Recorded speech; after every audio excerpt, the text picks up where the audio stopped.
पिछले 30 दिनों में 4 भाजपा पदाधिकारियों की निर्मम हत्या पर कांग्रेस के खिलाफ लोकसभा में बरसे भाजपा प्रदेश अध्यक्ष अरुण साव ने कहा कि भाजपा नेताओं की टारगेट किलिंग हो रही है। भारत सरकार राज्य सरकार को लोगों की सुरक्षा के लिए निर्देशित करे, निष्पक्ष जांच की भी मांग की। उन्होंने कहा कि भाजपा नेताओं की शहादत व्यर्थ नहीं जाने देंगे।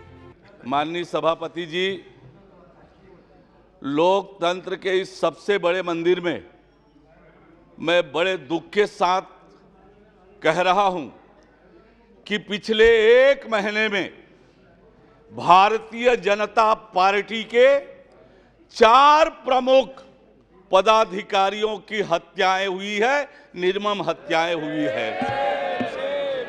बुधराम करटाम जो हमारे बस्तर जिले के मंत्री थे, नीलकंठ कक्केम जो हमारे मंडल अध्यक्ष थे, श्री सागर साहू जो हमारे पार्टी के जिले के उपाध्यक्ष रहे, श्री रामधर अलामी जो पूर्व सरपंच हैं, इन 4 प्रमुख पदाधिकारियों को लक्ष्य करके ये टारगेट किलिंग 4 प्रमुख पदाधिकारियों की पिछले 1 महीने में हुई है।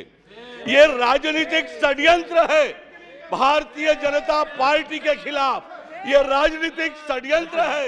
राज्य की कांग्रेस सरकार राज्य के लोगों को सुरक्षा देने में पूरी तरह से फेल साबित हुई है। हमारे लोगों से सुरक्षा वापस ले ली गई है। ये छत्तीसगढ़ को रक्त रंजित करने का प्रयास हो रहा है। छत्तीसगढ़ महतारी के इन 4 सपूतों का शहादत व्यर्थ नहीं जाने देंगे। मैं इस सदन के माध्यम से निष्पक्ष जांच की मांग करता हूं और भारत सरकार से आग्रह करता हूं, राज्य सरकार को निर्देशित करे कि छत्तीसगढ़ की जनता के जान के रक्षा करे। ये लोकतंत्र की हत्या बंद हो, ये राज्य सरकार को निर्देशित करे और स्वतंत्र एजेंसी से इसकी जांच कराई जाए। बहुत धन्यवाद।